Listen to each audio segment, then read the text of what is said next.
Let's start this episode with a continuation of the story that saw a collector find an unreleased version of the US 64 DD, a disc-based add-on for the Nintendo 64.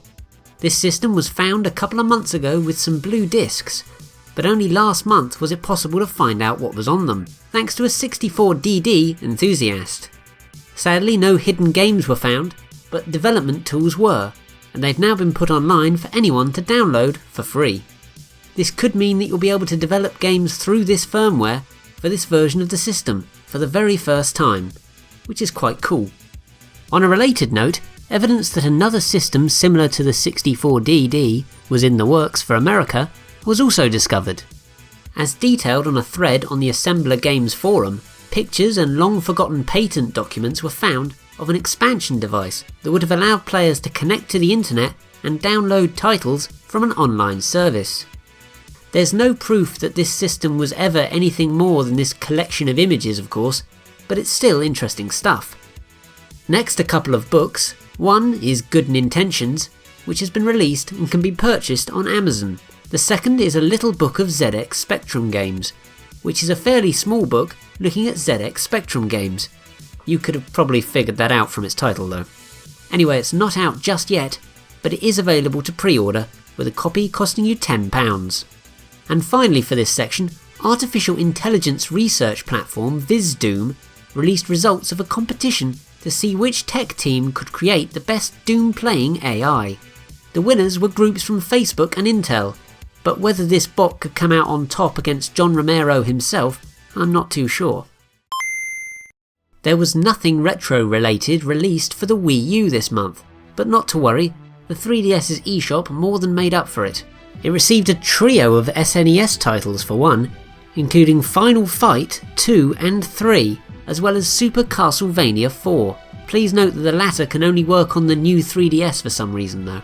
The service also received River City Tokyo Rumble, which is an old school sequel in the River City Ransom series.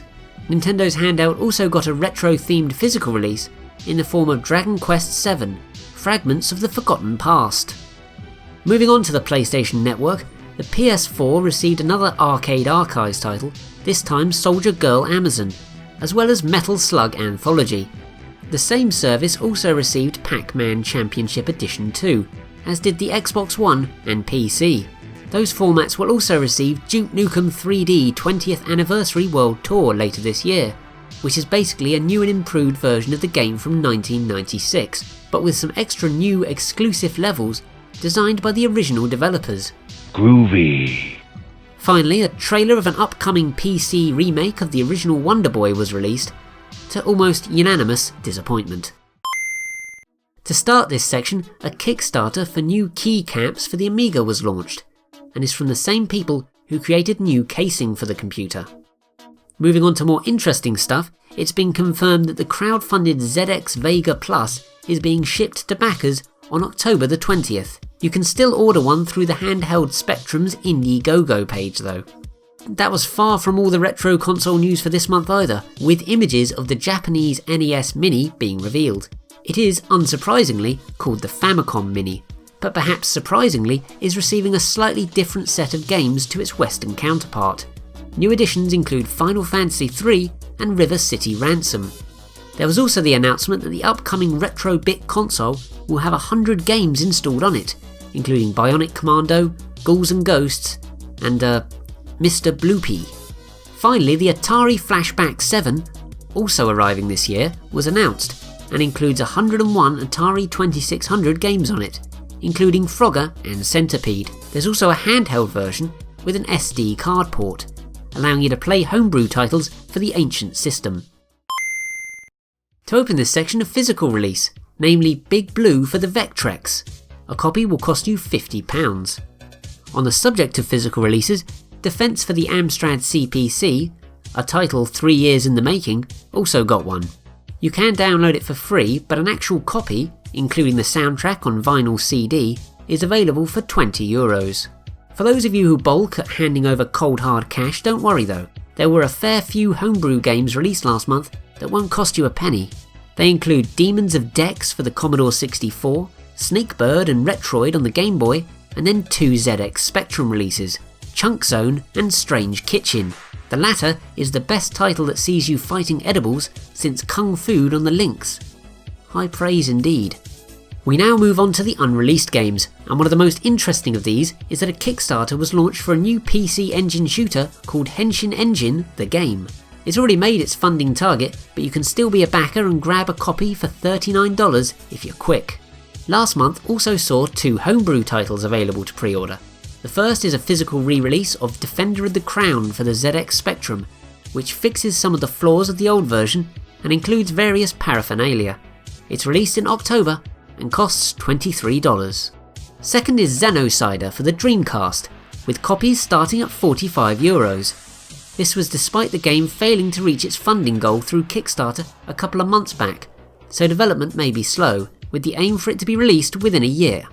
A demo is available to download though, which conveniently brings me on to a few other games that have put out tasters in the last month.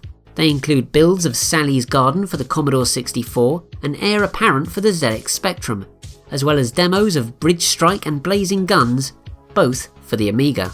Then to round off things, Atari ST and Amiga shooter Return to Genesis is being ported to the Mega Drive, with a demo with the first stage being available to download. There were 5 games to talk about in this section this month. The first 2 involve footage being revealed of unfinished games, namely Explosion Royale for the PlayStation 2 and Rev Limit for the N64. Probably the most interesting was that a version of Warcraft Adventures Lord of the Clans, a PC adventure title originally to be released in 1998, was leaked online. But it didn't last very long, with developer Blizzard clamping down on it harder than a brand new clamp. I need to work on my comparisons. Then to finish this segment, downloadable builds of Shadowhawk for the SNES and Carrier-Born Fighter Simulation and D for the Commodore 64 were released online. Enjoy! It's time for everyone's favourite section, and this month there were 5 games translated into English, including a trio of NES titles. They were F1 Circus, Family Trainer Jogging Race, and Family Trainer Totsugeki Fun Takeshi Ju. The latter is a spin-off of famous Japanese game show Takeshi's Castle. Star Cruiser on the Mega Drive also got the translation treatment, with the final game for this section this month being SNES title Wizardry Gaiden 4, Throb of the Demon's Heart. That's all for this episode then, but thanks for watching, I really do appreciate it. I would also appreciate you clicking the like button, so go on, click it. Please. Oh, and I'm hoping to make a non-news video next month too, so look out for that. Bye for now. I want a serious fight!